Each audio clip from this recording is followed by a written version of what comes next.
Hello students, hope you are doing well. I will be your teacher for this lecture. और इस lecture में हम class 12th के unit 1 relation and function में topic composition of function से एक solve example देखेंगे. Okay, तो सबसे पहले हम क्वेश्चन को रीड करते हैं. Find g of f and f of g if f is defined from R to R and g is defined from R to R are given by fx is equals to cos x and gx is equals to 3x square.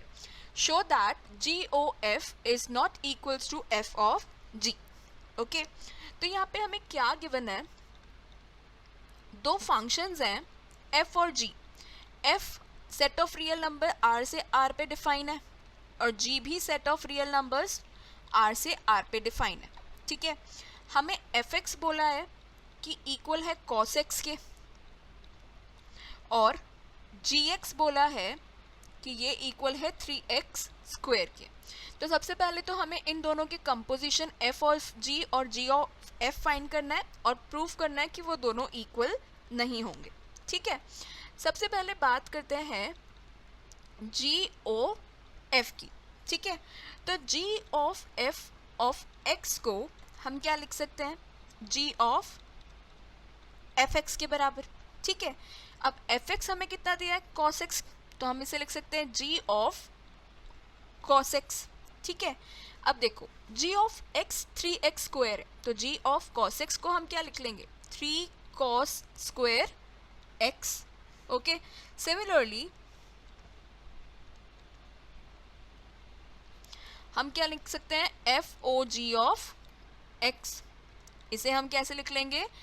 f of g of x. ठीक है, अब g of x क्या है? 3x square, तो ये हो जाएगा f of 3x square. Now f of x cos x है, तो ये क्या हो जाएगा? cos 3x स्क्वायर के बराबर. ठीक है, नाउ हमें क्लियरली पता है कि 3 cos स्क्वायर x इक्वल नहीं होगा cos 3x स्क्वायर के. तो हम क्या बोल सकते हैं कि therefore GOF is not equals to FOG.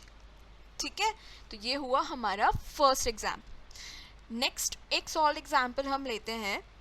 Show that if f defined from a to b and g defined from b to c are 1 1, then GOF defined from a to c is also 1 1. ठीक है, अब यहाँ पे हमें ये बोला है कि दो फंक्शंस हैं f और g.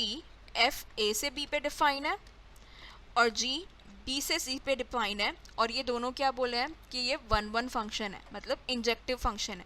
तो हमें प्रूफ करना है कि इन दोनों के जो कंपोजिट फंक्शन होंगे GOF वो भी कैसा होगा?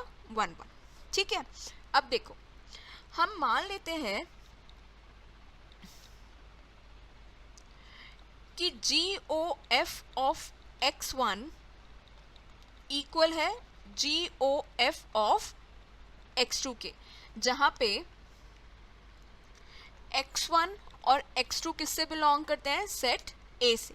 ठीक है, तो यहाँ से हम क्या लिख सकते हैं? G of f of x1 को G of f of x1, और यहाँ पे हो जाएगा G of f of x2. ठीक है, अब fx1 is equals to fx2 यहाँ से हमें मिलेगा. क्यों? क्योंकि g फंक्शन हमें कैसा बोला है? 1 1. एज g इज 1 1, ये हमें गिवन है. ठीक है, और क्योंकि f भी हमें 1 1 गिवन है, तो यहाँ से हम क्या बोल सकते हैं कि x1 is equals to f2 हो जाएगा एज f इज 1 1. तो हम क्या बोल सकते हैं? क्योंकि GOF फंक्शन में x1 और x2 की इमेजेस इक्वल थी और हमने प्रूव कर दिया कि x1 और x2 भी इक्वल हैं, तो हेंस GOF इज 1 1. ओके, यही प्रूफ करना था हमें. I hope you understood the explanation. Thank you.